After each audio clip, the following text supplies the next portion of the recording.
Hindi ko alam kung bebenta to sa inyo, pero i-upload ko pa din para if ever na gusto nyong mag-try mag-workout o di at least meron kayong guide. Pero bago ang lahat, gusto ko munang linawin na ako po ay hindi expert, hindi ako nagtatrabaho sa gym. Ito ay yung mga workout na ginagawa ko lang na I think is effective sa akin. Hindi na ako masyadong nag-stretching kasi galing na akong gym kanina. So ito ay pang warm up ko lang. Magkabila ang legs ay tag 15 or tag 10. Ganda din tong butt workout, pero kung gusto mo ng pangmalakasang result, kailangan talaga magbuhat ka. Pwede naman to, pero it will take time. Mas maganda din tong gawin kung meron kang resistance band. Hindi na ako gumamit kasi tinamad na akong kunin sa kotse.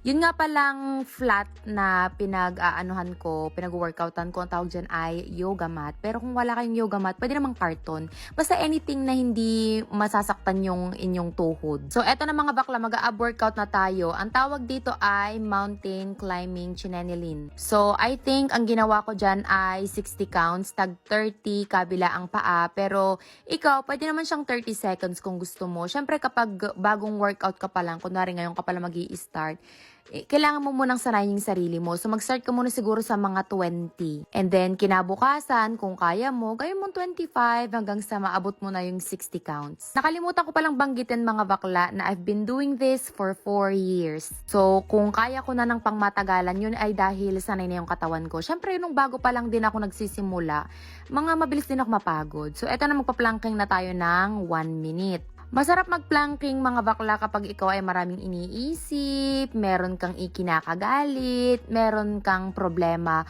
or just something na magtutuon ng iyong atensyon. Kung sa first try, kaya mo ng 1 minute, powerful ka dyan. Pero kung 30 seconds muna, okay lang din naman yon. Isipin mo lahat ng mga nagpapabwisit sa'yo. Siguradong aabutin ka ng 1 minuto dyan. Okay, sunod naman. Pwede magpahinga medyo nahihirapan ako dito, tapawisin nga yung kamay ko. Pero ang ginawa ko dito ay 16 counts.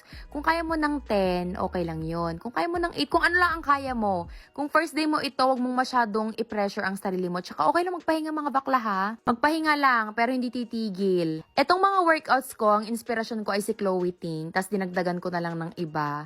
Ginawa ko to ng straight for 2 weeks. Tapos, ayun, lumabas naman siya. Kasi syempre mga bakla, pag ganitong mag-workout ka, para hindi masayang yung pagod mo, sasamahan mo ng diet. Pwede namang kumain ng kumain as long as gulay, mga prutas, yung healthy. Okay, sunod naman ito, nakita ko lang sa TikTok. Mas effective daw to. And sobrang sakit niya. Mukha lang siyang madali pero pag mabigat ka, ang kilo ko kasi, ang timbang ko ay 110 to 113 pound.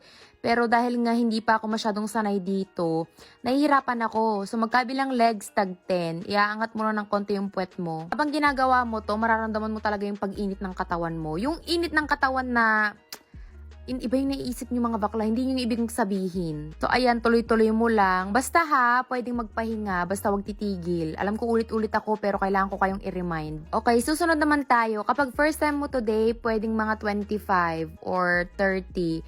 Kapag matagal mo na itong ginagawa, kung kaya mo ng 40, 50 or 60 o kaya 1 minute. Kasi ako hindi ako nagbibilang ng minutes ginagawa ko counts talaga. Sabi ng mga expert, ito daw ay maganda para pampaliit ng puson.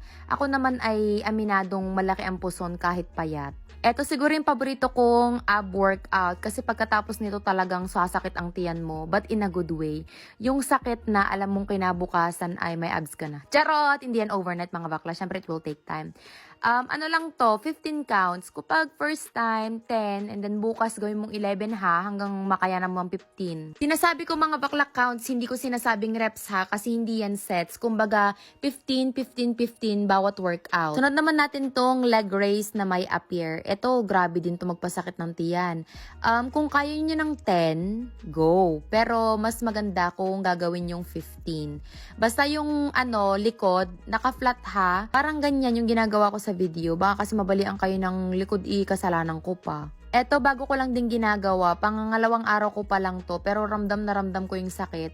Magkabila ang legs na ganyan. Ano kasi tawag dyan? Leg twist chinenilin. Leg twist with, hindi ko na alam. Basta ganyan, magkabilaan, tig 10. Pag first time mo today, tag-5 muna, baka mabigla yung katawan mo. Basta pinagsabihan ko kayo na pag ginawa nyo to, kinabukasan, sasakit ang katawan nyo. Pero normal yon. Big sabihin, effective yung workout. Kapag nag-gym ako, tapos hindi sumakit yung katawan ko kinabukasan, parang feeling ko hindi masyadong powerful yung aking pag-workout. Pero sometimes it happens, lalo na kapag sanay na yung katawan mo dun sa routine na ginagawa mo. Kaya minsan iniiba ko siya o kaya dinadagdagan ko yung timbang. Alam kong pagod na kayo pero hindi pa tayo tapos. Pero malapit na. Twist-twist lang ng konti ng mga braso-brasong ganyan. Ayan. Eto, ginawa ko na lang siyang pang finale. Kung kaya nyo ng 50, ay, grabe naman yung 50. Tinamad na ako dito kaya ginawa ko mga 10 na lang. Pero kung kaya nyo ng 20 or 25, that's good. Meron nga pala akong weight sa bahay. Itong binubuhat ko ay 3 pound. Tama, 3 pound. Pero kung wala kayong gamit na ganyan, okay lang. Pwede naman kayong gumamit ng mga bote-bote.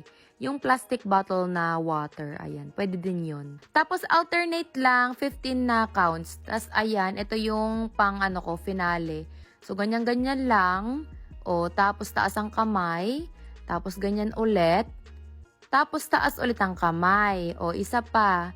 Siguro kaya nyo to ng mga 5 hanggang 10. Carry na yun. So ayan na mga bakla, dyan tatapos ang ating workout for today. Alam ko napagod kayo, pero mas napagod ako. Kung gusto niyo pala mapanood yung aking legs and butt workout, meron din. Hanapin nyo lang sa mini vlogs na album. So, yun lang mga bakla. Bye na!